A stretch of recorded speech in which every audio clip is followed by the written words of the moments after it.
नमस्कार दोस्तों, मैं महिपाल सिंह लामरोर, सहायक आचार्य, राजकीय विधि महाविद्यालय भीलवाड़ा। आज के इस व्याख्यान में आपका हार्दिक स्वागत और अभिनंदन करता हूं। विद्यार्थियों, जैसा कि आपको विदित है कि हम हमारी वर्तमान ई व्याख्यान माला में संपत्ति अंतरण अधिनियम 1882 के बारे में चर्चा कर रहे हैं और हमने विगत ई व्याख्यान में बंधक के बारे में चर्चा की थी या मॉर्गेज के बारे में चर्चा की थी और ये जानना था कि बंधक किसे कहते हैं और बंधकदार, बंधककर्ता, बंधक धन और बंधक विलेख, इनकी परिभाषाओं के बारे में जाना था। आज की इस चर्चा को आगे बढ़ाते हैं और ये देखते हैं कि बंधक के आवश्यक तत्व क्या क्या होते हैं या इम्पोर्टेंट एलिमेंट ऑफ मॉर्गेज क्या है। पहला बिंदु आता है इसमें स्थावर संपत्ति के हित का अंतरण। स्थावर संपत्ति के हित का अंतरण, transfer of interest of immovable property. यानी यहाँ पर दो महत्वपूर्ण बातें हैं। ये पहली बात तो संपत्ति होनी चाहिए और संपत्ति कैसी होनी चाहिए? अचल संपत्ति होनी चाहिए, इमूवेबल प्रॉपर्टी होनी चाहिए। ये जो इमूवेबल प्रॉपर्टी है वो किस तरह की हो?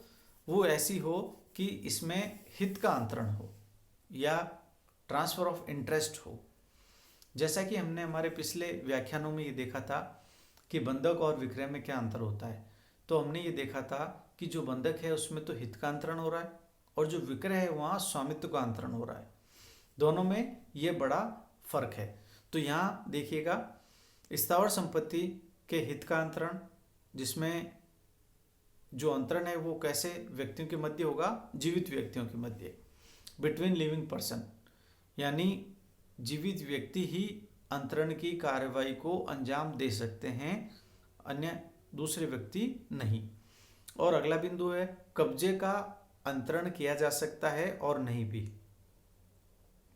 यानी जो पोजीशन है, कब्जा है अचल संपत्ति का, उसका अंतरण किया भी जा सकता है और नहीं भी किया जा सकता है। ये हम आगामी जो प्रकार हैं बंधक के उसमें ये जानेंगे कि किन किन बंधकों में संपत्ति के कब्जे का अंतरण किया जाता है और किन में नहीं किया जाता है। एक प्रसिद्ध केस है पंजाब राज्य बनाम लाभ सिंह, जिसमें ये बताया गया था कि किन बंधकों में कब्जे का अंतरण होता है या बंधक में कब्जे का अंतरण होना अनिवार्य है या नहीं। अगला बिंदु आता है स्थावर संपत्ति का विनिर्दिष्ट होना।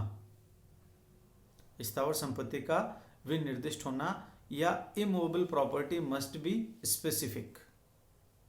अर्थात संपत्ति इस तरह की होनी चाहिए कि उसे पहचान करके और जो ऋण दिया जा रहा है उसके लिए उत्तरदायी बनाया जा सके। अर्थात उदाहरण के तौर पे हम देखें, मान लीजिए एक व्यक्ति के पास में 50 बीघा का एक खेत है और ये जो व्यक्ति है वो ए है और ये जो ए व्यक्ति है वो बी से 10,000 रुपये ऋण लेना चाहता है बंधक के बदले बी से। तो ये जो बी है वो ए से अचल संपत्ति की मांग करेगा जो उस ऋण की प्रतिभूति हो, जिसे हम बंधक कहेंगे। वो जो 50 बीघा का खेत है, यदि ए बी को कहता है कि इसमें से 10 बीघा बंधक रख लीजिए और मुझे 10,000 रुपये उधार दे दीजिए। अब प्रश्न ये आया कि 50 बीघा के खेत में से कौन सा 10 बीघा प्रतिभूत किया जाए बंधक के निमित्त। यदि ये स्पष्ट ना किया जाए तो ये बंधक नहीं हो सकता। क्यों? क्योंकि कौन से जमीन के टुकड़े को उस 10,000 रुपये के लिए निमित्त किया जाए। तो यहाँ पर मुख्य बात यह आई कि स्थावर संपत्ति विनिर्दिष्ट होनी चाहिए या स्पेसिफिक होनी चाहिए। और अगला बिंदु आता है बंधक का उद्देश्य प्रतिभूति हेतु, aim of mortgage for security.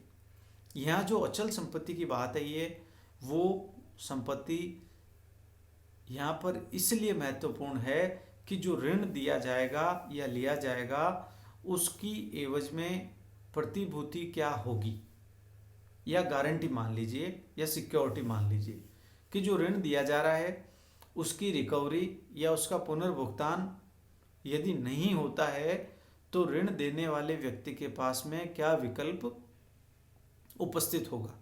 तो यहाँ पर विकल्प ये होता है कि यदि ऋण को लौटाया नहीं जाए तो उस बंधक संपत्ति से ऋण की वसूली की जा सकती है।